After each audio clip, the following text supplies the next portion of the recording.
Hair growth फिर से होने लगा था, तो मैंने 4-5 महीने यूज़ करने के बाद फिर मैंने छोड़ दिया। तो एक थेरेपी करवाया था जो हिजामा बोलते हैं, तो उनसे भी मेरे को कुछ हुआ नहीं। और पता नहीं जेनेटिक है कि नहीं है, मुझे पता नहीं है। क्यूएसटी का क्लीननेस बहुत अच्छी है, बहुत अच्छी हाइजीनिक है, स्टाफ का बिहेवियर बहुत अच्छा है। Hello viewers, welcome to the official YouTube channel of QHT Clinic। यहाँ हम हेयर लॉस चैलेंजेस को एड्रेस करके आपकी ब्यूटी को रीबॉर्न करते हैं। QHT क्लिनिक में एडवांस्ड टेक्नोलॉजी को इंडिविजुअल एस्थेटिक्स की डीप अंडरस्टैंडिंग के साथ मर्ज किया जाता है। अपने एक्सेप्शनल आउटकम्स और डाइवर्स क्लाइंटल से ट्रस्ट अर्न करके, इंक्लूडिंग हाई प्रोफाइल पर्सनालिटीज, हम हेयर रेस्टोरेशन की ट्रांसफॉर्मेटिव पावर का बेस्ट एग्जाम्पल हैं। हमारे क्लिनिक्स जो एक्सीलेंस के लिए जाने जाते हैं, सिर्फ हेयर रेस्टोर करने में ही नहीं बल्कि कॉन्फिडेंस और सेल्फ इमेज को रेजुविनेट करने में भी डेडिकेटेड हैं।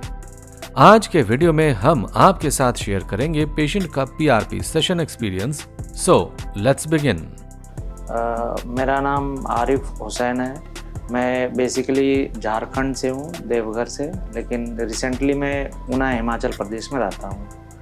मेरा 1 महीना पहले QHT क्लिनिक में हेयर ट्रांसप्लांट मैंने करवाया था, तो यहाँ का ओवरऑल एक्सपीरियंस बहुत ही अच्छा रहा और मैं 1 महीने के बाद फर्स्ट PRP करवाने के लिए आया हूँ। तो जब मैंने हेयर ट्रांसप्लांट करवाया था तो मुझे बहुत हेजिटेशन था कि कैसे होगा नहीं होगा, लेकिन जब मेरा हेयर ट्रांसप्लांट हुआ तो वो सारा हेजिटेशन ख़त्म हो गया। हेयर ट्रांसप्लांट के बाद आज 1 महीने हो गया है, तो मैंने पहला PRP करवाने के लिए आया हूँ। तो अब तो उतना पेन नहीं है, बिल्कुल भी पेन नहीं है। और मैं केयर के लिए जैसे QHT क्लिनिक में मुझे बताया गया है, तो उसी तरह मैं केयर कर रहा हूँ और जो भी प्रिकॉशन हमने बताया है QHT क्लिनिक ने, मैं उसी तरह प्रिकॉशन को फॉलो भी कर रहा हूँ। मेरा 5000 ग्राफ्ट लगा है और QHT मेथड के थ्रू मेरा हेयर ट्रांसप्लांट हुआ है। ट्रांसप्लांट के दौरान हाइजीनिक तो बहुत ही अच्छा था, बहुत ही नीट एंड क्लीन था क्लिनिक, बहुत ही मतलब वेल ट्रेंड ये क्लिनिक है। यहाँ पर साफ़ सफाई का तो बहुत ही ध्यान रखा जाता है और आपको ट्रांसप्लांट के दौरान पता ही नहीं चलता है कि आपका ट्रांसप्लांट हो रहा है।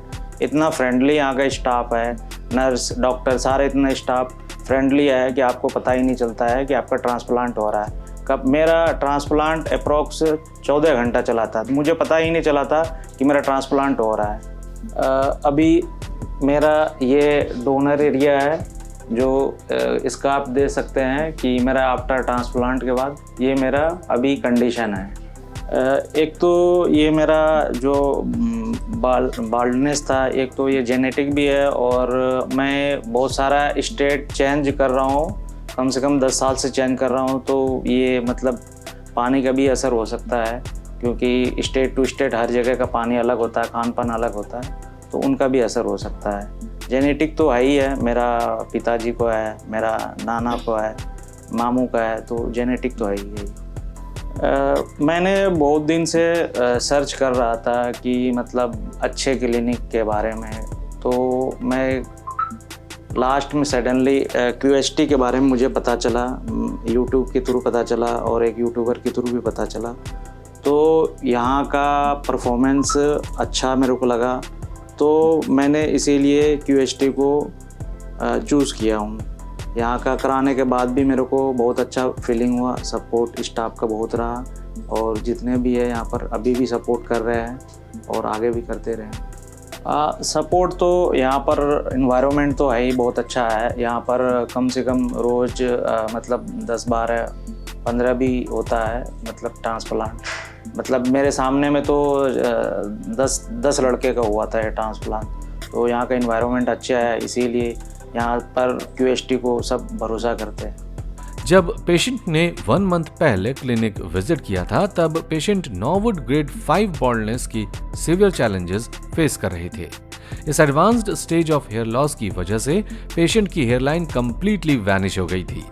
फ्रंटल एरिया और मिड स्कैल्प में बॉल्डनेस क्लियरली विजिबल थी, जो पेशेंट की ओवरऑल अपीयरेंस और कॉन्फिडेंस को इम्पैक्ट कर रही थी। पेशेंट के केस में चैलेंजिंग पार्ट था पेशेंट का एवरेज डोनर एरिया, जो किसी भी हेयर ट्रांसप्लांट प्रोसीजर के लिए क्रूशियल होता है। इसके बावजूद हमारी स्किल्ड टीम ने QHT क्लिनिक में एक्सटेंसिव एक्सपीरियंस और एडवांस्ड टेक्नोलॉजी का यूज करते हुए पेशेंट के एवरेज डोनर एरिया का केयरफुल इवैल्यूएशन और ऑप्टिमाइजेशन किया। हमारे एक्सपर्ट्स ने पेशेंट के फेशियल फीचर्स से रेजोनेट करती हुई कस्टम शेप हेयरलाइन डिजाइन की है, जिसे मिडिल से स्लाइटली लोअर और ग्लैबुला पॉइंट से 7.1 सेंटीमीटर्स के प्रिसाइज डिस्टेंस पे मार्क किया गया है, जिससे ये पेशेंट के नेचुरल फेशियल कंटूर्स को कॉम्प्लीमेंट करती है और ओवरऑल अपीयरेंस को एनहांस करती है।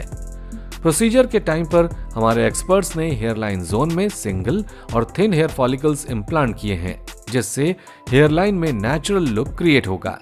फ्रंटल एरिया और मिड स्कैल्प में वॉल्यूम और डेंसिटी ऐड करने के लिए double and triple hair follicles implant किए गए हैं। ये टेक्निक फुलर अपीयरेंस क्रिएट करने में की रोल प्ले करती है और साथ ही नेचुरल हेयर ग्रोथ पैटर्न भी मेंटेन करती है। इस सर्जरी में टोटल 5000 ग्राफ्ट्स इम्प्लांट किए गए हैं, जो पेशेंट के सेफ डोनर जोन से प्रिसाइसली एक्सट्रैक्ट किए गए हैं, जिससे कॉम्प्रिहेंसिव कवरेज और ट्रीटेड एरियाज में यूनिफॉर्म डेंसिटी इंश्योर होगी। इस डिटेल्ड प्रोसेस और हमारी टीम के एडवांस्ड हेयर रेस्टोरेशन टेक्निक्स में एक्सपर्टीज की वजह से हर एक ग्राफ्ट को नेचुरल हेयर ग्रोथ डायरेक्शन और एंगल के अकॉर्डिंग इम्प्लांट किया गया है, जिससे इफेक्टिव हेयर रेस्टोरेशन रिजल्ट्स मिलेंगे। ट्रांसप्लांट के 1 मंथ बाद जब पेशेंट ने फॉलोअप PRP सेशन के लिए क्लिनिक विजिट किया, तब ट्रांसप्लांटेड रीजन्स में 40% शेडिंग हो चुकी थी और शेडिंग फेज ट्रांसप्लांट के बाद एटलीस्ट 3 to 4 मंथ्स तक रहता है। इस टाइम पीरियड में पेशेंट का डोनर एरिया भी कंप्लीटली हील हो गया है, लेकिन अभी कंप्लीट डेंसिटी गेन करना बाकी है। PRP सेशन का मोटिव स्कैल्प को स्टिमुलेट करना और न्यू हेल्दी फॉलिकल्स के ग्रोथ को बढ़ावा देना है, जो हमारे कॉम्प्रिहेंसिव हेयर रेस्टोरेशन अप्रोच का एक इंटीग्रल पार्ट है। इस फेज में पेशेंस की जरूरत होती है, क्योंकि असली रिजल्ट्स शेडिंग पीरियड के बाद ही विजिबल होते हैं। हेलो फ्रेंड्स, अगर आपने अभी तक हमारे चैनल को सब्सक्राइब नहीं किया है तो प्लीज इस वीडियो को लाइक कीजिए, शेयर कीजिए और हमारे चैनल को सब्सक्राइब कीजिए और ध्यान रहे बेल आइकन दबाना ना भूलें, जिससे हमारे हर वीडियो का अपडेट आपको समय समय पर मिलता रहेगा।